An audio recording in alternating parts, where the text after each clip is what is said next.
রাজধানী দিল্লির বুকে ফের হেনস্থার শিকার বাঙালি পরিযায়ী শ্রমিকরা। দিল্লির বসন্ত কুঞ্জের জয় হিন্দ কলোনি এক টুকরো বাঙালি পাড়া। আপাতত অস্তিত্বের সংকটে ভুগছেন এখানকার বাংলাভাষীরা। ক্রমাগত উচ্ছেদের হুমকি, জল বিদ্যুৎ বন্ধ, সমস্যায় জর্জরিত বাসিন্দাদের পাশে দাঁড়ালো রাজ্যের শাসক দল তৃণমূল কংগ্রেস। বাংলার মুখ্যমন্ত্রী মমতা বন্দ্যোপাধ্যায়ের নির্দেশে তৃণমূলের 3 সদস্যের প্রতিনিধি দল ওই এলাকায় গিয়ে বাসিন্দাদের পাশে দাঁড়ানোর বার্তা দিলেন। পুলিশ, সিআরপির জওয়ান এরা হঠাৎ করে এন্ট্রি মারে আর না আমাদের কোই নোটিশ, ওরা হঠাৎ করে এলো, বিজলি কেটে নিয়ে চলে গেল। কয়েকদিন আগেই দিল্লির জয় হিন্দ কলোনির বাসিন্দাদের নিয়ে উদ্বেগ প্রকাশ করেছিলেন মুখ্যমন্ত্রী মমতা বন্দ্যোপাধ্যায়।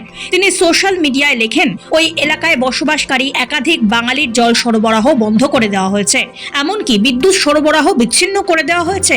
সমস্যায় জর্জরিত বাসিন্দারা বাধ্য হয়ে জলের ট্যাঙ্কারের বন্দোবস্ত করেছিলেন, তবে পুলিশ এবং আরপিএফ বিকল্প পথে জলের বন্দোবস্ত করতে দেয়নি বলেও অভিযোগ।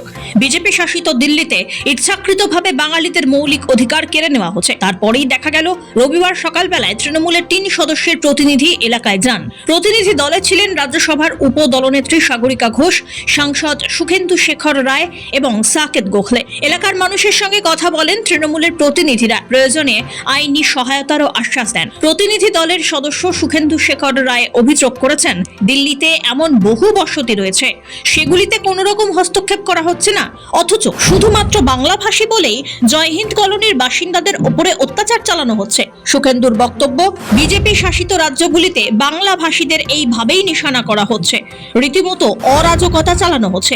এখানেও শুধু বাংলাভাষী বলে কোচবিহার এবং বাংলার অন্য প্রান্তের বাসিন্দারা target. 3 days back, our leader, Ms. Mamata Banerjee, tweeted in the X handle in details about the inhuman conditions that they are living and the inhuman attitude taken by the administration against them. And therefore, as per her direction, we visited the place and we appeal to all the political parties and social organizations in Delhi to stand by them on humanitarian grounds.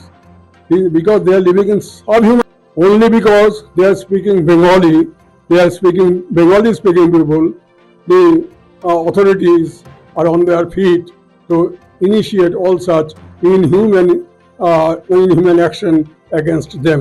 This is not only condemnable, they must get some place in this vast country. তৃণমূলের রাজ্যসভার সাংসদ জানিয়েছেন, এই বাসিন্দারা যে জমিতে রয়েছেন সেই জমির মালিকানা নিয়ে চলছে বিতর্ক। বিষয়টি আদালতের বিচারাধীন। এখনো এই নিয়ে সিদ্ধান্ত জানায়নি আদালত। তার সত্ত্বেও কেন এখানকার বিদ্যুৎ এবং জল বন্ধ হলো, প্রশ্ন তুলেছেন Sukhendu.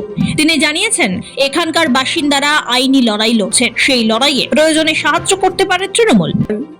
They are being compelling to leave that place because the area comprises about 5 acres and owned by some private parties. They reportedly they are the owners of the land, and in a portion of the land they live together for last 2 decades. Now all on a sudden this thing has happened. ঘটনার রেশ ছড়িয়ে পড়েছে রাজ্য রাজনীতিতে। শাসক দল তৃণমূলের নেতৃত্ব এই ঘটনা নিয়ে যথেষ্ট তৎপর। রাজ্যসভার সাংসদ সামিরুল ইসলাম নিজে গিয়ে যোগাযোগ করেছেন শ্রমিকদের সঙ্গে, ফিরিয়ে আনার উদ্যোগও শুরু হয়েছে।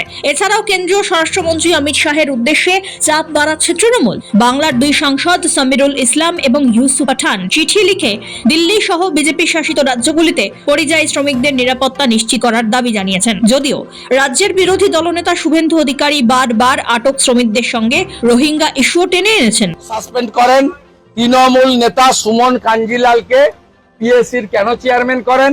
কেন বিজেপির কোন এমএলএ স্ট্যান্ডিং কমিটি বা হাউস কমিটির চেয়ারপারসন নেই? কেন অপোজিশন লিডারকে 8.5 মাস 4 বছরের মধ্যে বিধানসভার বাইরে রেখেছেন? এটা আমি উড়িষ্যা স্পিকারকে বলেছি, মাননীয় the great speaker of Bengal বিমান ব্যানার্জিকে প্রশ্ন করতে। শীতলকুচিতে আজকে বিজেপি বিধায়ক যেভাবে হ্যাকেল হলো আজকে শীতলকুচি, কি বলবেন? বিজেপি বিধায়ককে তৃণমূল সমর্থকরা ঘেরাও করে দেখলো শীতলকুচিতে দীর্ঘদিন ধরে সন্ত্রাসের বাতাবরণ করেছে। এটা অসভ্যতা। আমি গুরু পূর্ণিমার দিন মন্দিরে প্রণাম করতে গেছে, পুজো দিতে গেছে। তৃণমূল কংগ্রেস হিন্দু বিরোধী, তারা চায় না কোনো মানুষ মন্দিরে গিয়ে পুজো দিক, প্রণাম করুক। স্বাভাবিকভাবে মন্দিরে যাওয়ার জন্য তিনি তার শাস্ত্র বা তার ধর্ম অনুযায়ী কাজ করতে গেছেন, তাই একজন রাজবংশী বিধায়ককে, শিডিউল কাস্ট তিনি, তাকে এই ধরনের, এবং শিক্ষকও বটে, তাকে এই ধরনের আক্রমণ। এখানে যে আমাদের কলকাতার যে বিজেপি নেতা শুভেন্দু অধিকারী, ওরা যে ওখান থেকে মজা উড়াচ্ছে যে ওরা রোহিঙ্গা অ্যাভেদ তরিকা। এই রাজনৈতিক চর্চা চলবেই, এসবের মাঝেই হস্তক্ষেপ করেছে কলকাতা হাইকোর্ট। হেনস্থার একাধিক ঘটনার পরিপ্রেক্ষিতে মুখ্য সচিবকে অবিলম্বে ব্যবস্থা নেওয়ার নির্দেশ দেওয়া হয়েছে। বাংলার পরিযায়ী শ্রমিকদের পাশে দাঁড়িয়ে মুখ্যমন্ত্রীর সাফ বার্তা, অন্যায় যেখানেই হোক বাংলা তার বিরুদ্ধে লড়বে। ব্যুরো রিপোর্ট, সময়, কলকাতা।